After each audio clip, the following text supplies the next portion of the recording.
This is the drill for the lesson where we're going to learn the unit circle. This might seem like a really basic drill, but we're going to use the concepts from this drill when we actually fill in our unit circle. So I want you to notice number one. If I take a third and I add it to a whole, that's the same as taking a third and adding it to 3/3, which gives me 4/3. If I take a fourth and add it to one whole, that's the same as taking a fourth and adding it to 4/4, because one whole is 4/4, and I get 5/4. A sixth plus one whole is 1/6, plus 6/6, which gives me 7/6. 2/3 plus 1 is the same as 2/3 plus 3/3, or 5/3. 3/4 plus 1 is the same as 3/4 plus 4/4, which gives me 7/4.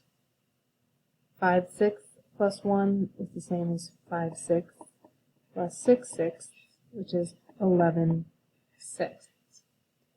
Before we go on to 7 and 8, what I want us to notice is, see if we see a relationship between this and this.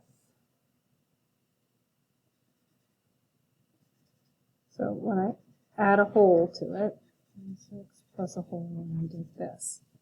2/3, when I add a whole, I get this.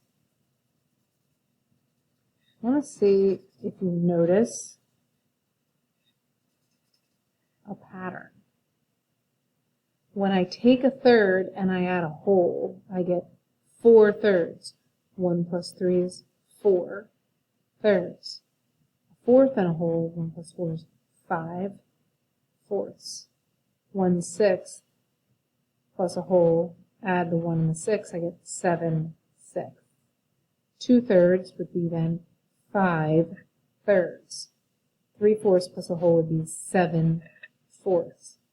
So I just want you to see a shortcut, if you're trying to do this in your head, is to add the numerator and the denominator, because we're adding 5/6 and 6/6, so 5 plus 6 is 11. You don't have to know that, I'm just kind of pointing it out. Alright, so you could think of as a shortcut if you had, let's think of a fraction I've given you a lot of the fractions. If I had 7/8 and I added a whole, that would just be 7 plus 8, which is 15/8. Because I'm taking 7/8 and 8/8, I get 15/8. I just had to add the numerator and denominator because I'm adding one whole. It's just a shortcut. Don't have to memorize that, but it's just, sometimes that's helpful. Let's look down here at 7 and 8. 1/3 plus what gives me a whole? I'd need the other 2/3.